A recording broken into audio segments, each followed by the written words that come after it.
Thank you everyone for joining us here today for this webinar as part of the USAID CEADIR Discussion Series. I'm Michael O'Mealy, and our topic today focuses on sustainable, particularly in Southeast Asia, where in many places economic drivers, climate change impacts, and various other forces threaten the health of forests, agricultural lands, ecosystems, and the communities and economies they support. We have a number of global thought leaders with us here today who are working at the leading edge of these issues, looking at business models for sustainable land management and how to mobilize financing and investment towards scaling up these models. Before introducing our speakers, I'd like to share a little information about this CEADIR discussion series. CEADIR's full name is Climate Economic Analysis for Development, Investment, and Resilience, and it's a 5-year USAID-funded project that is helping countries to assess and scale up low-carbon, climate-resilient development. CEADIR supports countries in conducting the economic, financial, and other analyses needed to make the business and economic case for taking strategic climate action. As part of the CEADIR project, this discussion series engages public, private, and civic sector leaders from around the world in exploring the most critical issues related to scalable climate change solutions. And through connecting with global innovators and practitioners such as yourselves, all of you joining us in the webinar here today, we're able to share and build on each other's experiences, and in that process, become more effective as a global community in our collective efforts. Starting off our event is Aurelia Micko, who serves as Deputy Director of USAID Asia's Environment Office, joining us today from Bangkok. Aurelia will provide insights on USAID's approach to increasing investments in agriculture, forestry, and other land uses in Asia in ways that reduce greenhouse gas emissions to help mitigate climate change and support low-carbon development. Then we have Rajan Makijani, who is an associate partner with Dalberg Global Development Advisors based in Singapore. With support from USAID Asia, Rajan's team recently completed an assessment of business models for sustainable landscapes management in the region, which he will share with us today. Then, the most important part of our event is an open forum, during which we'll ask for your questions to Aurelia and Dalberg advisors on these issues. So please be thinking about what you'd like to ask and be ready to type in your questions using the webinar comments field. And with that, it is my pleasure to introduce Aurelia Micko to tell us about USAID Asia's approach to increasing investments in sustainable landscape management and green growth in the region. Aurelia, please go ahead and take it from here. So we're very excited about both presenting our work and engaging with you in a discussion about the topic. And just a little bit more about Asia. Obviously, we're working on these issues from a regional perspective, which presents a very different development context that you might face in country programs or bilateral perspective. And our work mostly focuses on cross-border issues and really addresses issues of regional importance and often engages regional institutions. In the sustainable landscape sector, which is what we're talking about today, and for those of you not familiar with USAID's sustainable landscape portfolio and work, sustainable landscape is defined as basically approaches that assist countries to slow, halt, and where possible reverse greenhouse gas emissions from land use, including forestry and agriculture ecosystems, otherwise just referred to as sustainable landscape. It's one of USAID's one of the 3 pillars of USAID's climate change priorities. And in terms of USAID's Asia's investments, we're no longer looking at directly investing in underground activities. We are very much moving forward, working solely with our bilateral level missions, with large-scale programs in sustainable landscapes such as those in Indonesia, Vietnam, Bangladesh, Philippines, Cambodia, and many others who lead those underground activities. And our focus moving forward is going to be on mobilizing private sector financing for sustainable landscape activities only. So why is that?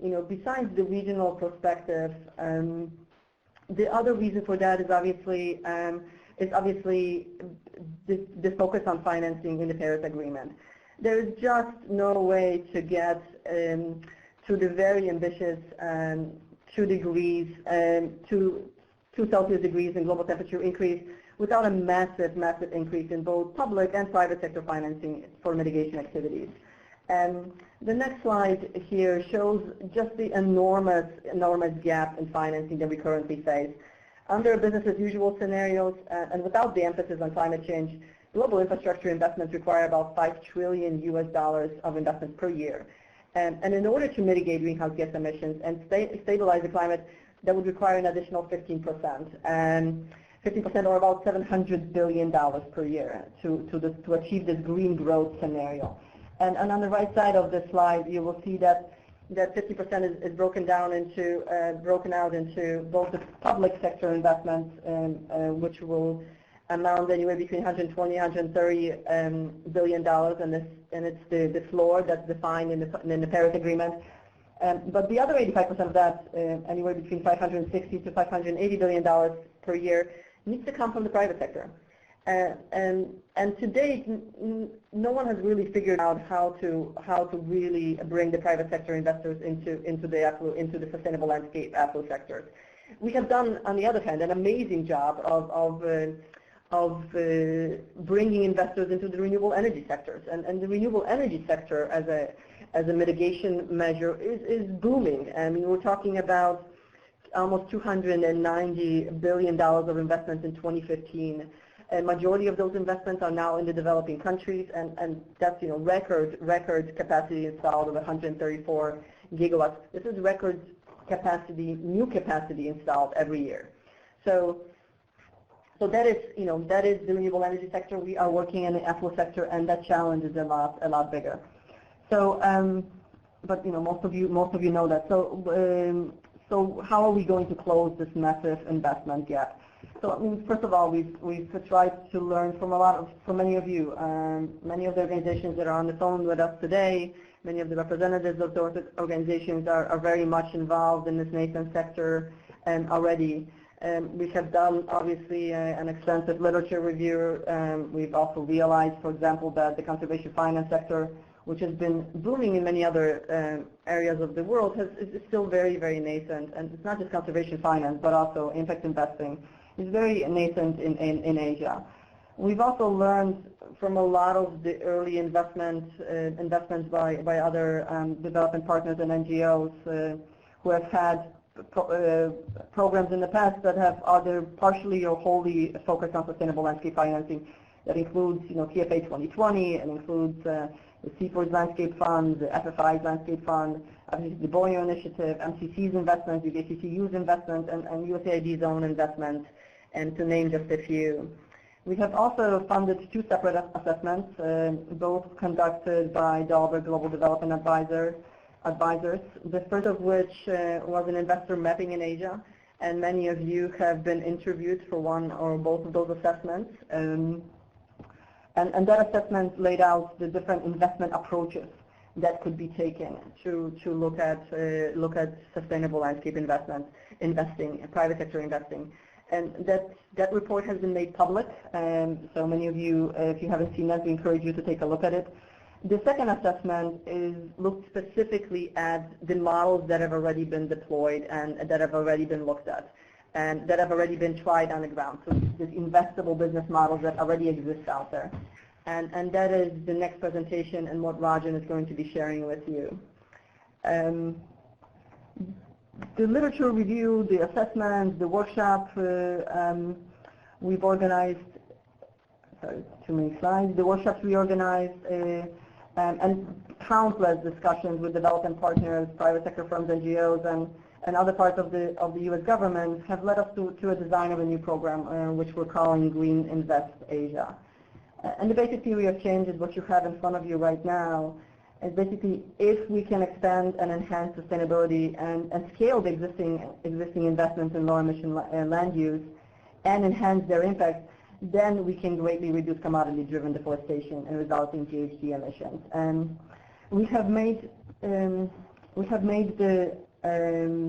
basic design public in a pre-solicitation notice, and you have the basic schematic for the design in front of you right now. Obviously, the underlying assumption behind the design is that a lot of this on-the-ground investments have been made already.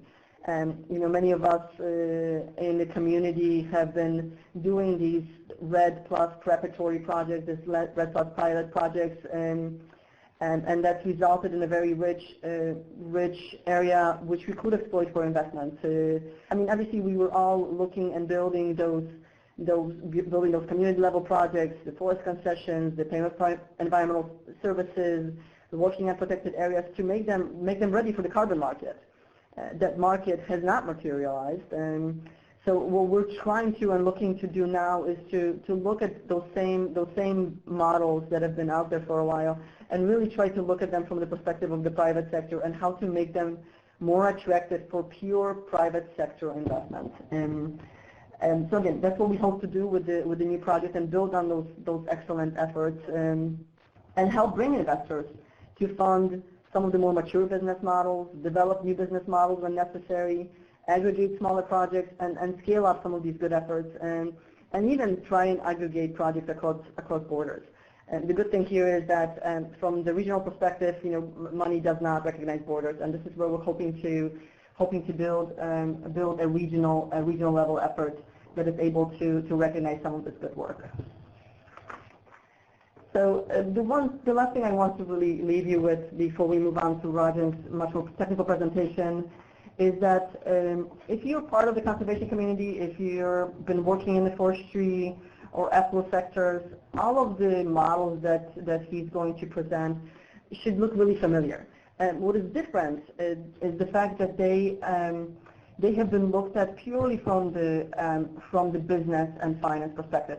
Obviously, we've put in a lens on it of measuring carbon alongside that finance perspective.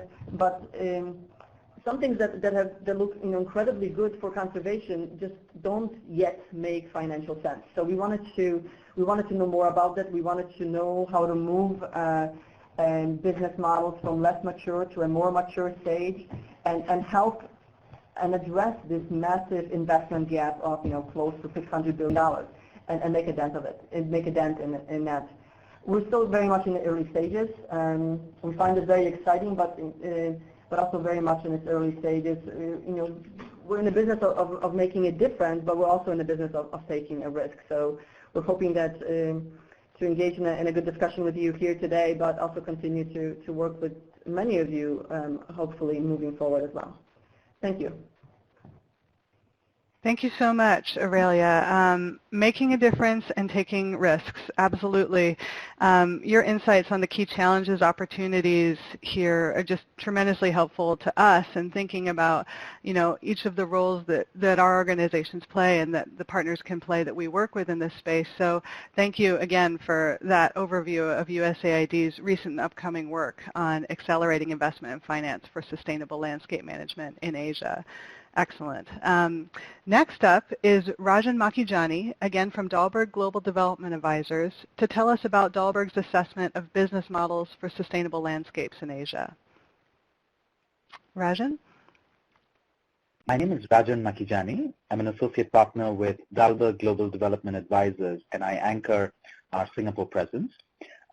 Today's presentation refers to a project that we have been doing for USAID RDMA in the assessment of business models for low-emission land use management in Asia.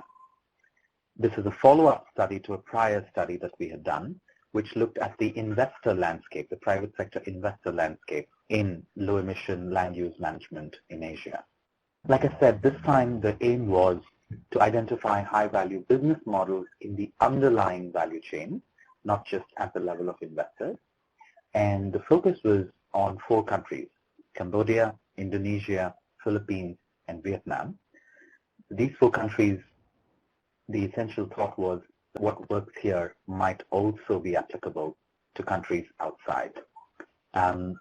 The objective for us was to look at 12 existing or potential business models and to create case studies around them. And the outputs really were designed so that they would serve as an input for investment into sustainable landscapes, a workshop that would actually bring this knowledge and learning to a cross-stakeholder meeting that was held subsequently in Bangkok, and also to further USAID and RDMA's knowledge and understanding of the existing investment business models.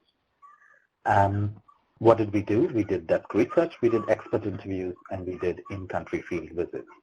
I think what's important to note here is that over a period of 3.5 months, apart from extensive desk research, we also actually visited these 4 countries and spoke to 70 key individuals, which unearthed almost 60 to 70 different businesses that were in some ways practicing sustainable agriculture, forestry, and so on. So this was a really rich set of learning and an exposure to a wide cross-sector of stakeholders. And we looked at how do we really put our arms around this beast, so to say, which had so many different variables attached to it. We ultimately came down to saying that each of these business models would consist of some value on one of these 4 variables, i.e. it would have a particular sector. In our case, we looked at coffee, shrimp, wood and its derivatives, cocoa, rubber, and rice. Each of this would have a particular set of mitigation activities that are associated with them. Each of them would have a different set of stakeholders and the kinds of returns that they are seeking.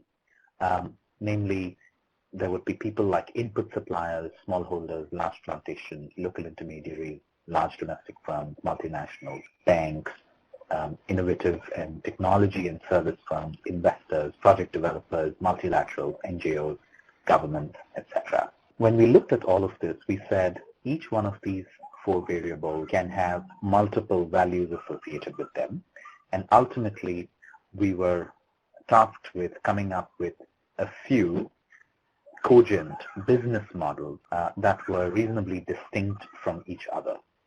And where we landed was that ultimately what is most important is to look at the variables of what are the potential returns for implementing mitigation activities and who is doing it, and why is it that that particular stakeholder is bearing that risk. With these 2 as the primary axis, we found that this could exist in different geographies, it could exist across different commodities, so that seemed to matter less. And with these combinations, we essentially came up with 7 business models. What were they? We'll come to it, but let's look at one more level before we land onto those business models. So from a sector perspective, we looked at forestry, agriculture, tourism, and aquaculture.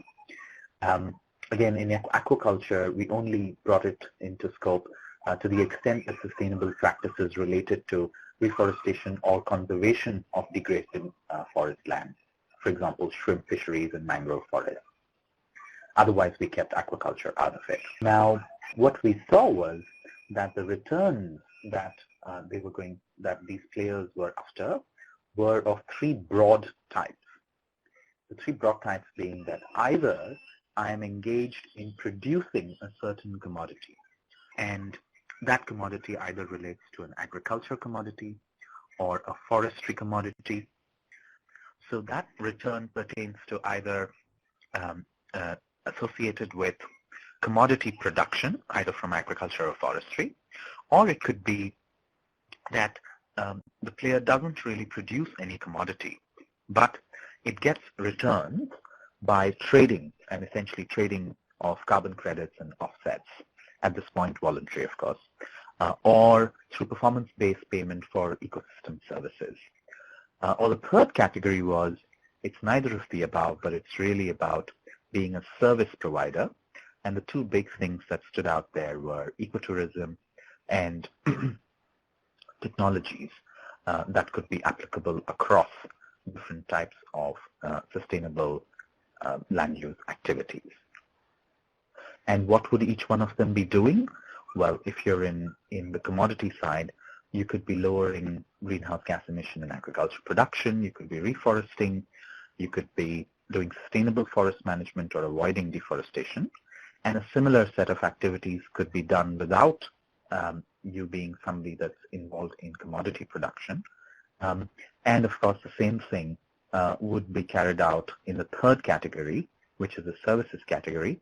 But this time again, you wouldn't be producing a product, but you would be rendering a service such as ecotourism, or you would be coming up with new technologies that help to lower GHG emissions. I think this is one of the most important slides because this is a very, very business-focused slide. The underlying question is, how can we attract private capital? Well, private capital comes wherever there are returns or incentives. And what are the different types of incentives for private sector stakeholders? Well, this is a slide that enlists all of them. What is important about this slide is that if we hope to attract private sector into the sustainable landscapes sector, then we need to think about our programs and about our ideas being firmly anchored in one or many of these incentives that have been identified here. So what are these incentives? It could be compensation on trading. It could be monetization of their own products and services. It could be for a financial intermediary, more business or better credit quality. For a multinational, it could be that they can secure high-quality supply for global markets and improve their own brand reputation. And the same could be true for large domestic firms. Or local intermediaries and traders and large domestic firms could also get access to key export markets because the kind of certification and other things are needed, especially when you're exporting to the global north. For large plantations, again, it could be the same, which is access to key export markets,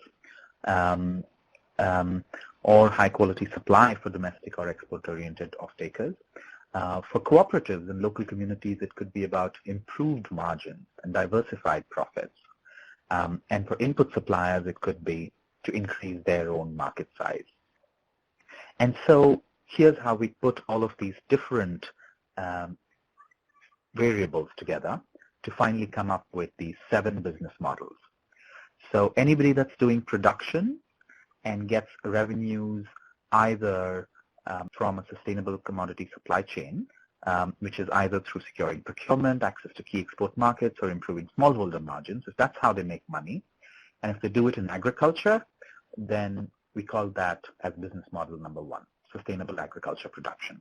If they were doing the same for forestry products, we call it business model number 2, sustainable forest management via forestry commodities production.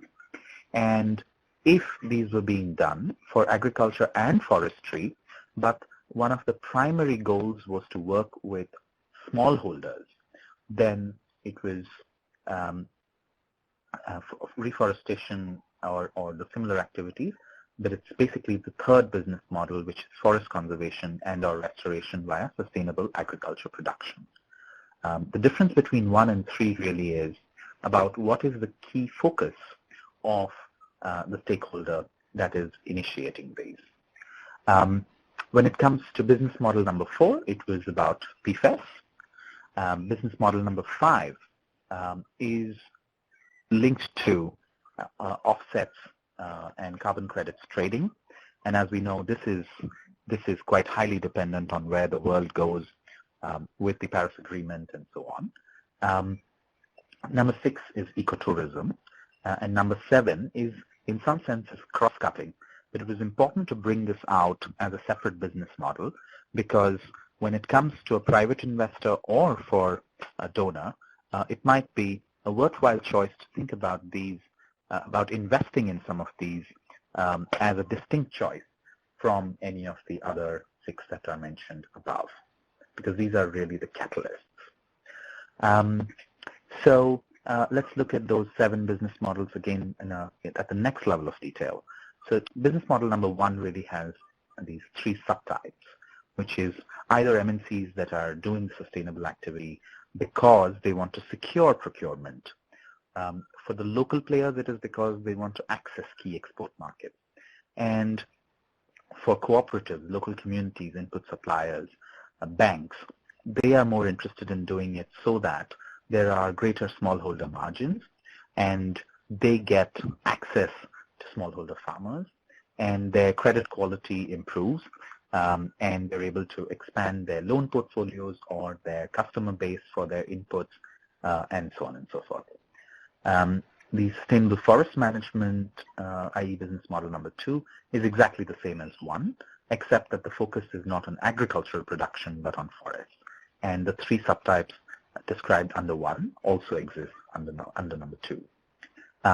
Business model number 3 relates to forest conservation and or restoration via sustainable agricultural production as described earlier. And number 4 is either, there are 2 subtypes here, it's either downstream ecosystem site access users or large sustainability-oriented plantations that want to influence the behavior of surrounding landscapes. Water in particular is an interesting application or water availability and maintenance of watersheds. Number 5, as we said, is quite different. It's more about trading. And like we said, this is highly dependent on what the global order ultimately comes to. Right now at voluntary trading, this has some limitations in terms of how large it becomes. But of course, this can become extremely big as soon as the global regulatory environment changes and moves more from voluntary to compulsory. Number 6 is ecotourism, and number 7, as described earlier, is about technology. Now, which of these are really suited for attracting private sector investment, which is both commercially profitable and has economic effectiveness and ability to scale, as well as it creates large-scale impact? Well, predictably, business models number 1 and 2 score reasonably high. The reason for this is that these are large, thriving, existing sectors, and access to exports is clearly a major commercial driver, and it is also something that can affect at scale.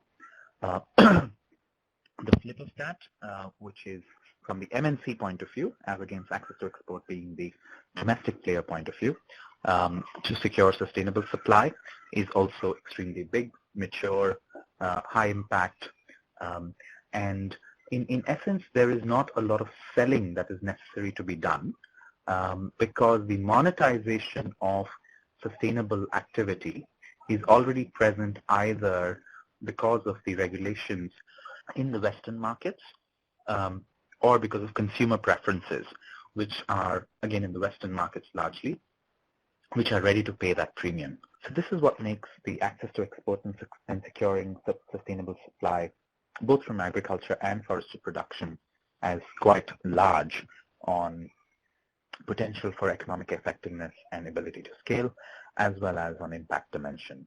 But it's worthy of a quick footnote that as new buyers, new emerging powerhouses like China become the predominant buyers, which at least currently do not seem to have those stringent standards. It would be interesting to see as to what that does to the feasibility of this particular business model. It is also possible that China itself, which is making a lot of progress in an overall environment consciousness parameters, it is possible that they too become reasonably strict. And then, of course, these green dots become even bigger. The second category is really for the practices to improve smallholder margins, again, both for agriculture as well as in forestry. The challenge here is that of creating awareness amongst especially the local communities and so on, and it is more of a hard slog because of the distributed nature of the players, i.e. smallholder farmers, communities, and so on. The third category really, from an attractiveness perspective, are the dots that you see around forest conservation and restoration via sustainable agriculture, carbon credits, PFAS. Yeah, those would be the third category. I think I left out supporting technology in the second category. Because these three are nascent models for donor market building. And so donors have a role to play here. On the other hand, donors might also want to go for a more quick kill, or rather place their bets on places that have more impact scaling potential, and then they may choose the ones that are shown in green. Ecotourism, we found it to be largely a niche opportunity, simply because the kind of coverage that it can generate is actually quite small. So it could be celebrated, it could be more visible, but its impact and potential for economic effectiveness and ability to scale is reasonably limited, at least in our initial assessment. From a geography and country standpoint, Indonesia and Vietnam stand out as the countries that have relatively better environments. So from a policy perspective, from a sector awareness perspective, from a stakeholder capacity perspective, which is a fairly important point, and also from market dynamics perspective. Cambodia looked like the most challenging, but then that is where maybe some of the donors might have the opportunity to invest and create more of an enabling environment. Philippines, you see a bunch of half moons there because it's a bit of an on-off switch. There are several regulations in place, and there are several players that speak of having the capacity. It is unclear whether those regulations are actually implemented, and with the new regime, perhaps if the new regime decides to focus on these, then perhaps these moons could increase dramatically. As we look at what kinds of models or instruments would be best suited, financial instruments would be best suited for these different business models, it's essentially a linear relationship, as one may predict, that those models that are already quite mature and have low risk, those are the ones where you need lesser of a concessionality. Whereas those that are still in incubation stage, they may need a lot more of the grant money and a lot more of non-returnable or concessionary instruments. So what should donors do? Well, they can participate across the value chain, across the financial value chain. So in raising capital, which is a challenge in this market, donors could come in as an anchor investor, and looking at them and their name, private sector capital could flow in. They could help in deploying the capital. And frankly, I think it's in the deploying and in the managing investment that most of the additionality would come, which is there are many people that are interested, but looking at it from the outside and not quite sure as to, even when the funds are given and made available, where would they be deployed? Either because the pipeline is not as robust, or because the pipeline is there but it's quite risky. So co-investment or de-risking with attractive risk-return profiles and scale, that is something that could be a tremendous additionality. Managing the investments, as you know, that this has high transaction costs. It's spread over thousands and thousands and thousands of hectares. There is a question of whether it's actually making the kind of impact that has been claimed. There is the question of capacity building in the entire sector. All of these are also areas which are broadly under managing a given investment, where donors and catalysts can really play a role. Finally, exit, which is what ultimately what a private sector investor looks at, is something that is very, very nascent in the sector. And so market building to facilitate liquidity will go a long way in attracting private sector capital. Having said this last piece is extremely important to say. We've spoken about 7 business models. We've looked at 70 businesses and covered a great deal in this. The attempt has been to synthesize and somehow find a way to put arms around what is essentially a very complex sector.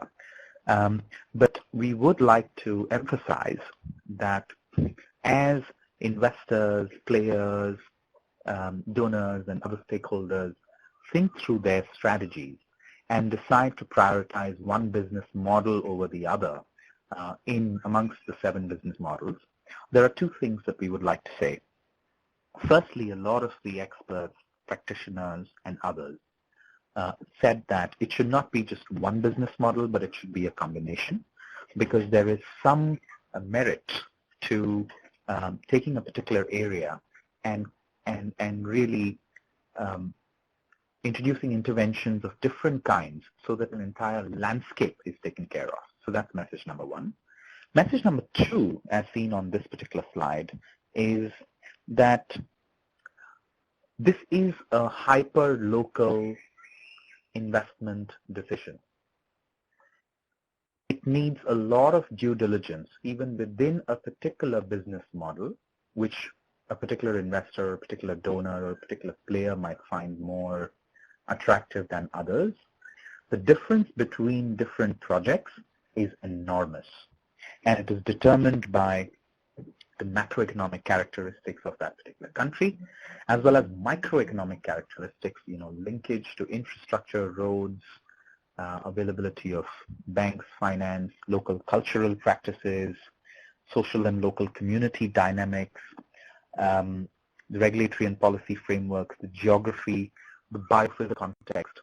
So a very, very important point to say about this entire study is that while the attempt in this study has been to synthesize and provide a helicopter view so that one can put arms around this extremely complex sector, every particular transaction needs to be treated on its own merit, and a lot of due diligence is required before going into any particular project, which does not equate to saying that returns are not possible. In fact, they are. We worked on knowledge briefs. There are 12 case studies that we have separately prepared, and those are available for your reference. But what it means is that the problem is both global and hyperlocal. So that's all, and we shall be happy to take questions from you. Thank you. Thanks, everyone, for typing your questions. I would like to introduce now, in addition to Aurelia, who's available to take questions, we have 2 colleagues from Dalberg Global Development Advisors that worked with Rajan on this study. They are Kanika Arora and Risha Sharda, both joining us from India today. And I would like to kick off our Q&A with a few of the questions that some of our webinar participants asked while Rajan's presentation was playing. So from Sinead Gangler, maybe Kanika and Risha, if you could tell us, why did you choose to focus on the Philippines, Indonesia, Cambodia, and Vietnam? And Aurelia, please feel free to jump in with USAID's thinking on that also. From Dina Green, a clarifying question, are non-timber forest products included in the study? She has found that non-timber forest products are to local communities, particularly in forest areas. And from John Schubreck, did you find easy planning tools for smallholder managed landscapes? So why don't we start with those first 3 questions to Kanika and Risha, and we'll go from there with additional questions. Kanika and Risha, this is Kanika from. Great. This is Thanks. Kanika from Dalberg. So just to start off with answering the first question and why we decided to focus on the 4 countries. So I think these 4 countries, which are the Philippines, Cambodia, Indonesia, and Vietnam, were sort of representative and a good mix of the kind of business models that exist across the 4 countries. So like you may have seen on some of the slides, we did an analysis of the kind of enabling environment, stakeholder incentives, etc., that exist in the countries, with Indonesia and Vietnam representing more opportunities for private sector investment, and Philippines and Cambodia still being in sort of an early stage. That was one of the reasons. And again, at the same time, I think many of these business models that we found in these 4 countries are meant to sort of provide some overarching learnings from this study and are cross-cutting regionally. So they should be used more as a basic template for a business model, with the understanding that further diligence is required before project feasibility in any given local context can be determined.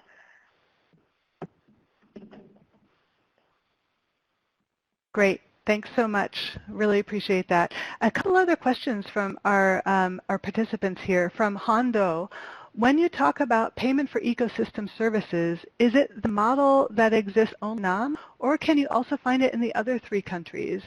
He was skeptical that because payment for ecosystem services in Vietnam was established after the government's decree, he was thinking that it was not voluntary. But if you could speak a little bit about that.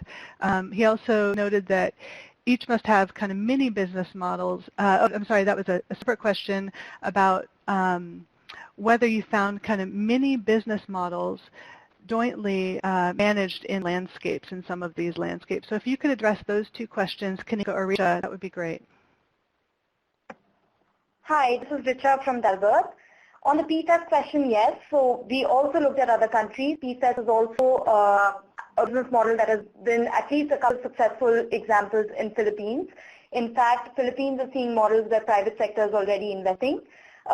We spoke to Manila Waters that is doing a couple of successful yearly PFAS models for their watershed areas.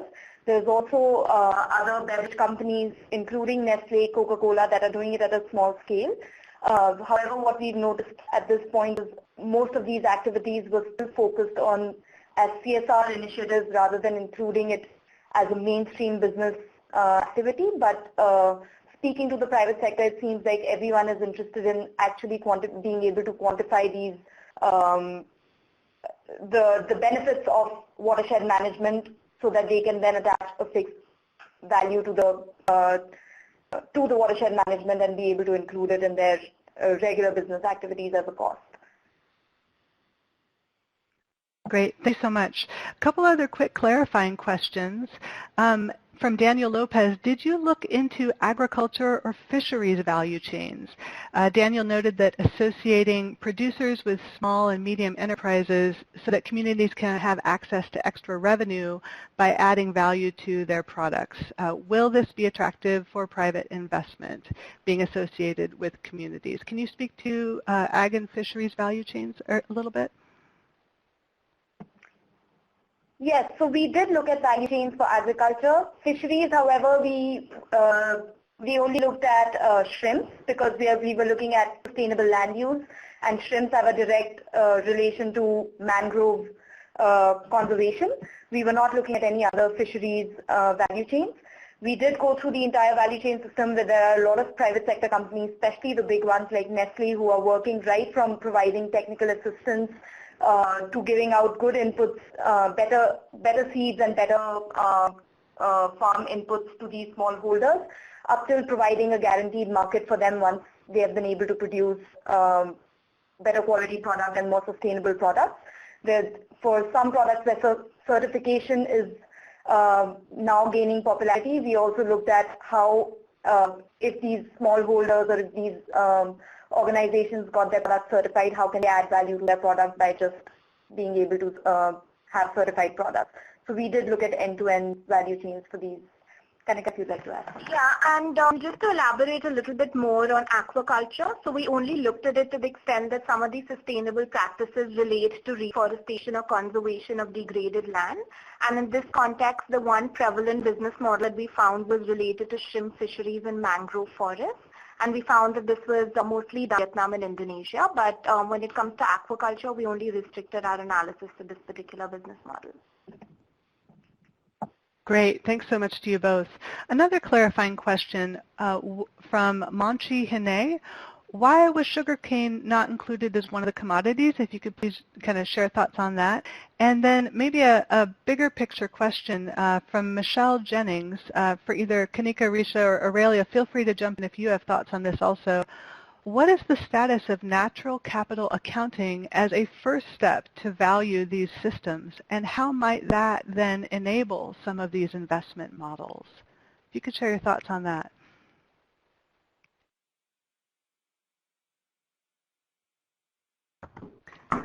Maybe Kanika and Risha jump in first. If maybe talking about sugarcane, if that was not why that was not included as one of the commodities. So we did look at sugar in particular. So that was a part of the longer list of commodities that we explored at the beginning of our project. But at the same time, a lot of the case studies and the business models that we focused on largely focused more on rubber, coffee, and rice. So the longer list was reduced to a shorter list after we did a couple of expert interviews and did the field visits. So for example, rice came out as a big commodity in Cambodia and as well as Vietnam, and there was a lot of focus on coffee in countries like Vietnam, and the Philippines as well.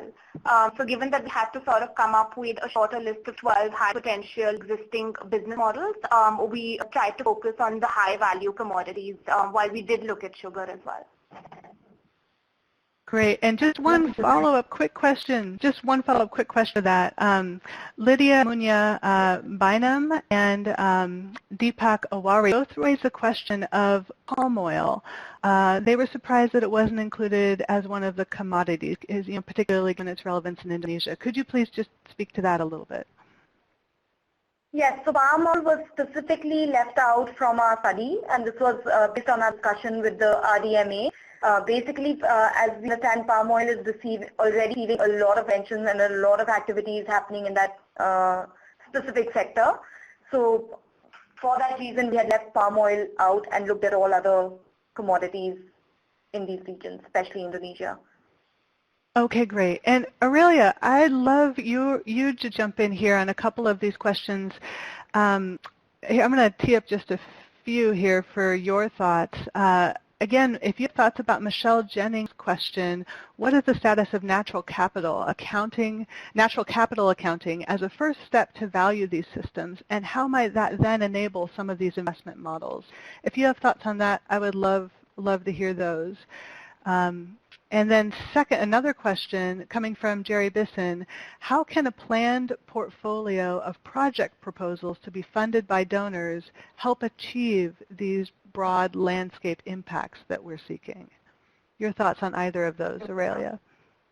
So let me just answer the first question about the natural capital accounting. And so I mean, we did in the early discussions just consider that, but I mean, if you look at the kind of very long spectrum of projects and very long kind of value chain of certain activities, that is very much the way that the conservation community looks at natural capital, but also ecosystem services, and we were very much coming from the conservation community, coming from the forestry sector, the apple sector. We were very much trying to bend our own perspective to really try and understand the business community as it's wanting to come into the sector and the financial perspective. So in some ways, some of the wonderful work on natural capital it's almost too far to bend for us right now. So if you even see in the Rajan's presentation on a graph that lays out the maturity of the different business models, we are looking at kind of starting off with some of the more mature business models, making sure that the less mature business models move in the spectrum of maturity. So yes, I mean, we'd love to consider some of the broader work on natural capital accounting, but we feel that in some ways we're too far in terms of both language and concepts from that pure business perspective that's coming into the sector right now. So that's one answer, and not to say that we shouldn't, and not to say that that won't change. It's just that's what we've been thinking about right now. And in terms of Jerry's question, I mean, we're not looking at the funding coming from the donors. We're looking at the project being an interlocker, if you want to say. Maybe this is opposite from a couple of the investment funds that have been allowing donors to put in money and trying to do these donor investments into sustainable landscape projects, really trying to, if we cannot make business models attractive to the private sector, donors shouldn't be investing in them anymore. We've been at a point where donors have invested in many of these models for decades. You will see in Roger's presentations, for example, small scale forestry, rather not concessions or community-based concessions, ecosystem restoration concessions, others. We've been investing in many of those models for a very long time. And in many cases, we've either failed to bring in the private sector early enough in the project design, early enough in the project execution, or we haven't even considered bringing them in at all. So we're that's the gap we're trying to bridge. It's not donor funding coming in; it is private sector funding, and that matchmaking between the private sector and the projects on the ground. That is that space we're trying to fill, and that's hopefully represented in that schematic of the project design that we shared with you. Great. Thank you so much, Aurelia. Kind of related to that, Adam Tomasek asked a question. He noted that at the beginning of your presentation, Aurelia, you made an astute comparison to private investment in the renewable sector. And Adam noted that Green Climate Fund just announced their anchor investment in a multi-donor fund to expand off-grid renewables in Africa. He's wondering, is there regional scope to bundle these low-emission development or production business models to increase investment attractiveness? Any thoughts on that? So one thing I wanted to say about that sort of portfolio investment in the renewable energy sector took a while to materialize, meaning for a long time the projects were invested in project by project by project by project, even if they were very small hydro, pico hydro, micro hydro projects. And it took a fair amount of time to start with, kind of aggregating those projects into portfolio investments. And that is, whether or not that's going to be the same way it rolls out in the sustainable landscape sector, I think is anybody's guess. It is definitely something we would be hoping for, and especially for investments such as small scale, such as community-based forest management, whatever form that takes. It would be necessary at some point to aggregate them in order to make sure that the investment returns are something that is attractive to a private sector investor and then are large enough so that some investor wants to come in. And transaction costs on a lot of these, and that's something Rajan has spoken to, and it's presented in the more detailed report, or will be presented in the more detailed report. The transaction costs are considerable, and that is something that is preventing some of those investment models from emerging or from hitting prime time. And so yes, it's absolutely something that we're looking at. But once again, I don't think it's going to be immediate. It's in the renewable energy sector to build these portfolios. Great. Thanks for that, Aurelia. That's really helpful insights. Another question from Ken Andrasco. He noted that 4 countries were the focus for the case studies that Dalberg developed. He asks, are these the 4 focus countries USAID anticipates going forward, or are other countries in the region candidates for inclusion in USAID's Green Invest Asia? I guess we're obviously hoping that the solicitation hit the streets as soon as possible. So yes, we're looking at a broader scope than just the 4 countries. We needed to limit also the scope for the Dalberg assessment and look at the places with most diversity of business models, and where we can put some of these cases that we might have hadn't thought about before. So we had to limit that scope to a certain degree, but I think we're going to be looking as broadly as possible. And I can't tell you how broadly that is at this moment, to be able to find those investments. Because if we're trying to spur private sector investments, it wouldn't be prudent for us to limit ourselves in terms of geographic scope. Okay, excellent. Thanks for that. So we are unfortunately at the end of our hour for this webinar. It's been a great discussion. I want to thank everyone again for your patience in bearing with us with the audio issues during Rajan's presentation. And I also want to thank very much Aurelia, Risha, and Kanika, and everyone who joined us here on the webinar today. As it was noted in the chat box, a recording and copy of today's presentation will be emailed directly to everyone who registered for today's event, and a recording of this webinar with improved audio will also be posted on USAID's Climate Links YouTube page, where you and others, and anyone who's interested, can watch this CEADIR webinar discussion series as well as previous CEADIR series webinars as well. So thank you so much, Aurelia, Risha, Kanika. Thank you everyone for joining us here today. Let's continue the conversation and have a wonderful day. Thank you.